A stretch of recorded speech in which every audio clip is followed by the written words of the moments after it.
पैसा यस्तो चिज हो जसलाई भिखारीदेखि लिएर एउटा बिलिनियरसम्म प्राप्त गर्न खोज्छ। यो मात्र एउटा कागज होइन, यो आफैमा एउटा नसा हो। पैसा यस्तो भाषा हो जसलाई एउटा पिएचडी होल्डरदेखि लिएर एउटा अनपढ नेताले पनि बोल्न खोज्छ। पैसा नै हो जसले मानिसलाई जङ्गलबाट आकाश छुने बिल्डिङसम्म र हावाभन्दा तेज चल्ने गाडीसम्म पुर्याएको छ। पैसा एउटा कागज हो जसको आफ्नै कुनै भ्यालु छैन, तर यो अरू वस्तुहरूको मूल्य बताउने गर्छ। अब प्रश्न यो हो कि कहाँबाट पैसाले यतिसम्मको पावर पायो त? Let's understand in detail.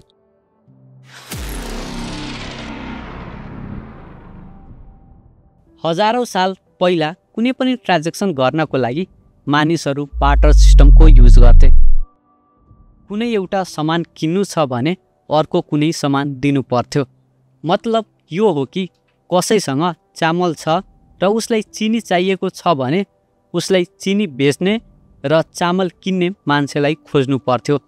तर यसरी ट्रान्जेक्सन गर्दा धेरै समस्याहरू थियो।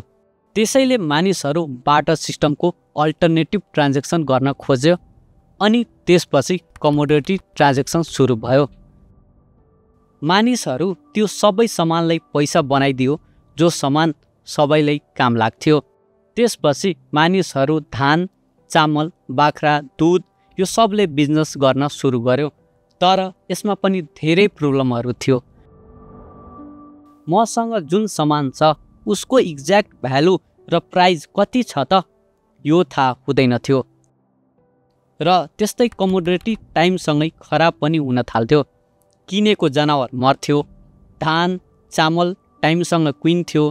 त्यसपछि मानिसलाई कुनै यस्तो ट्रान्जेक्सन चाहिएको थियो जो युनिभर्सल होस् अनि सुरु भयो सुन र चाँदीले बनेको सिक्काको। तर यसमा पनि मानिसहरूलाई प्रब्लम थियो। त्यति भारी सुन र चाँदीको सिक्का बोकेर कहीँ जाँदा गाह्रो पर्थ्यो र त्यस्तै सुन र चाँदीको सिक्का चोरी हुनको नि डर थियो। त्यसपछि केही सोनारहरू र केही अरू मानिसहरू मिलेर एउटा सोलुसन खोजे। उनीहरू मानिसहरूलाई भन्न थाले, तपाईहरू आफ्नो सुन मेरोनिर राख्नु, म सेफली राख्छु तपाईहरूको सुनलाई। इन रिटर्न त्यो सोनारहरू एउटा कागजको टुक्रा दिन थाल्यो। त्यो कागजको टुक्रामा लेखेको हुन्थ्यो कि मसँग तपाईको यति क्वान्टिटी सुन राखेको छ, जसलाई IOU भन्थ्यो। IOU मतलब कि म तिम्रो ऋणी छु। त्यो पेपरको टुक्रा देखाएर कुनै टाइम पनि मानिसहरू सुन लिन सक्थ्यो। सबैलाई यो आइडिया एकदमै राम्रो लाग्यो अनि सबैजना आफ्नो सुनहरूलाई उनीहरूनिर राख्न थाले। तर केही टाइमपछि सोनारहरूलाई रियलाइज भयो कि यो सिस्टम बनाउँदादेखि त कोही पनि आफ्नो गोल्ड लिन आइराखेको छैन। सबैजना मात्र त्यो पेपरको थ्रु नै बिजनेस गर्न थालेको थियो, किनकि सबैलाई थाहा थियो कि IOU छ भने सुन पनि छ। यो सबै कुरा बुझेपछि सोनारहरू लालची हुन थाले। उनीहरूको हातले बनाएको पेपर नै पैसा भइसकेको थियो। त्यसैले उनीहरू फेक IOU पेपर बनाउन थाले। उनीहरूसँग सुन नहुँदा पनि IOU पेपर बनाउँदै गयो र यसरी सुरु भयो वर्ल्डको सबैभन्दा ठुलो लिगल स्क्याम, जो अहिले पनि चलि नै रहेको छ। त्यो टाइमको सुन राख्ने पसल अहिलेको ब्याङ्क हो र त्यो IOU पेपर अहिलेको करेन्सी अर्थात् नोट हो। यदि म तपाईसँग सोध्छु कि ब्याङ्क कसरी काम गर्छ, देन तपाईँ भन्नुहुन्छ कि हामी जुन पैसा ब्याङ्कमा डिपोजिट गर्छौँ त्यही पैसालाई ब्याङ्कले अरूलाई लोन दिन्छ र त्यसमा इन्ट्रेस्ट कमाउँछ। Simple, I am right? अब यो बिजनेस मोडलको हिसाबले ब्याङ्कको अपरेसन यस्तो हुन्छ। जसरी हिजो तपाईँ कुनै ब्याङ्कमा जानुभयो र त्यो ब्याङ्कमा तपाईँ 2टा 500को नोट डिपोजिट गर्नुभयो। त्यसपछि ब्याङ्क के गर्छ? ब्याङ्क आफ्नो रुलको हिसाबले 10% क्यास रिजर्भ राख्छ र बचेको 900 रुपैयाँ अरूलाई लोनमा दिन्छ।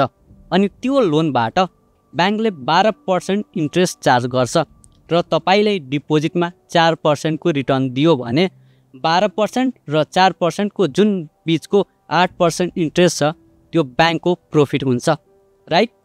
यही बेसिक प्रिन्सिपलमा वर्ल्डको सबै कमर्सियल ब्याङ्कहरू काम गर्छ। तर ब्याङ्क मात्र यसरी पैसा कमाउँदैनन्, यसको पछाडि धेरै ठुलो गेम छुपेको छ जुन म्याक्सिमम मानिसहरूलाई थाहा छैन। त्यो गेम यो हो कि ब्याङ्क तपाईँको 1000 को डिपोजिटलाई 10,000 बनाएर अनि त्यसले बिजनेस गर्न सक्छ। र त्यो कसरी गर्न सक्छ अब त्यो बुझौ। सपोज तपाईँ ब्याङ्क जानुभयो र 1000 डिपोजिट गर्नुभयो, ब्याङ्क आफ्नो रुलको हिसाबले डिपोजिटको 10% क्यास रिजर्भ राख्छ अनि बाँकीको 900लाई लोनमा दिन्छ। तर राम्रोसँग हेर्नु के भयो त यहाँ, तपाईँ आफ्नो पैसा डिपोजिट गरेपछि आफ्नो ब्यालेन्स चेक गर्नुहुन्छ भने तपाईँलाई 1000 देखाउँछ र त्यो साइड जुन मान्छे लोनको लागि अप्लाई गरेको थियो र त्यसलाई ब्याङ्क लोन दिँदा ऊ पनि ब्यालेन्स चेक गर्दा 900 देखाउँछ। यसको मतलब दुवैको हातमा पर्चेजिङ पावर हुन्छ, एउटाको 1000 अनि अर्कोको 900 पर्चेजिङ पावर हुन्छ। तर त्यो ब्याङ्कसँग जम्मा 1000 नै क्यास छ। मतलब त्यो ब्याङ्कले मात्र कम्प्युटरमा केही नम्बर टाइप गरेर मार्केटमा 900 एक्स्ट्रा करेन्सी क्रिएट गरिदियो, which is of course virtual currency, किनकि त्यो पे गर्न कोही क्यास छैन ब्याङ्कसँग। र यो गेम मात्र यहाँसम्म सकिँदैन, यो धेरै अगाडिसम्म जान्छ। जसरी जुन मान्छेले 900 लोनको लागि अप्लाई गरेको थियो त्यसको पछाडि नि केही त जरुर रिजन होला, यस्तै लोनको लागि अप्लाई गर्दैन कोही, उसलाई पनि त त्यो 900 को केही किन्नु पर्ने होला र जब त्यो पैसा खर्च गर्छ तब त्यो पैसा उसको एकाउन्टबाट ट्रान्सफर भएर अरूको एकाउन्टमा ट्रान्सफर हुन्छ अनि त्यो ब्याङ्क फेरि ब्याङ्कको रुलको अनुसार त्यो 900 को 10% क्यास रिजर्भ राख्छ अनि फेरि 810 रुपैयाँ कोही अरूलाई लोन दिन्छ। यसरी गरी एउटा ब्याङ्क 1000 को डिपोजिटलाई 10,000 सम्म भर्चुअल करेन्सीमा कन्भर्ट गरेर बिजनेस गर्छन्। तपाईँलाई लाग्छ कि ब्याङ्कमा तपाईँको पैसा सेफ छ, तपाईँलाई जब काम पर्छ तब क्यास विथड्र गर्न सक्नुहुन्छ। तर यो एकदम सही होइन सबैको लागि। मात्र 20% देखि 30% मानिसहरू सँगै आफ्नो पैसा विथड्र गर्न ब्याङ्क गयो भने ब्याङ्कले सबैको पैसा दिन सक्दैन, किनकि उनीहरूसँग तपाईँको पुरै पैसा हुँदैन। फ्र्याक्सनल रिजर्भ सिस्टमले गर्दा ब्याङ्क मात्र प्रोबेबिलिटीमा चल्छ। फर इक्जाम्पल पुरै वर्ल्डभरिको ब्याङ्क एकाउन्टको टोटल ब्यालेन्स गर्दा 100 रुपैयाँ हुन्छ भने त्यसमा ब्याङ्कसँग एक्चुअल क्यास 10 रुपैयाँ मात्र हुन्छ, बाँकीको 90% मात्र भर्चुअल करेन्सीमा हुन्छ, जसलाई तपाईँ मात्र आफ्नो मोबाइल र कम्प्युटर डिभाइसमा डिजिटली हेर्न सक्नुहुन्छ। साथी, पैसाको यो गेमलाई जान बुझेर यतिसम्मको कम्प्लिकेटेड बनाएको छ कि एउटा नर्मल मान्छे इजिली यो गेमलाई बुझ्न नसकोस् र यो पैसाको सिस्टममा फसिराखोस्। धेरैजनालाई लाग्छ कि करेन्सी र मनी एउटै चिज हो, तर त्यस्तो छैन। करेन्सी एउटा मिडियम अफ ट्रान्जेक्सन मात्र हो र मनी एउटा आफै भ्यालुएबल एसेट हो। तपाईँको घरमा राखेको 1000 नोटको बन्डल एक रातमा पनि एउटा पिस अफ पेपर बन्न सक्छ यदि गभर्मेन्टले त्यसलाई रिजेक्ट गरिदियो भने, किनकि यो एउटा करेन्सी हो। तर तपाईँको घरमाको सुन र चाँदीको सिक्काको भ्यालु सेम नै हुन्छ। वर्ल्डको कुनै पनि गभर्मेन्टले जे पनि बोल्दा अथवा जुन पनि रुल लगाउँदा, जसले जति भने पनि हामीलाई यस्ता ट्र्यापसँग बच्नको लागि रियल अर्थात् फिजिकल एसेटहरूमा इन्भेस्ट गर्नुपर्छ। सुन, चाँदी, रियल एस्टेट जस्ता फिजिकल एसेटहरू आज पनि एउटा गुड र सेफ इन्भेस्टमेन्टको रूपमा रहेको छ। ल त आजको भिडियोमा यति नै। आई होप तपाईँहरू आजको यो डकुमेन्ट्री भिडियोमा पैसाको बारेमा हरेक कुरा राम्रोसँग बुझ्नु भएको होला। यदि यो भिडियो इन्फर्मेटिभ लागेको छ भने आफ्नो फ्यामिली र फ्रेन्ड सर्कलमा सेयर गर्न सक्नुहुन्छ र यस्तै कन्टेन्टको लागि ट्रेन्ड नेपाललाई सब्स्क्राइब गर्नुहोला।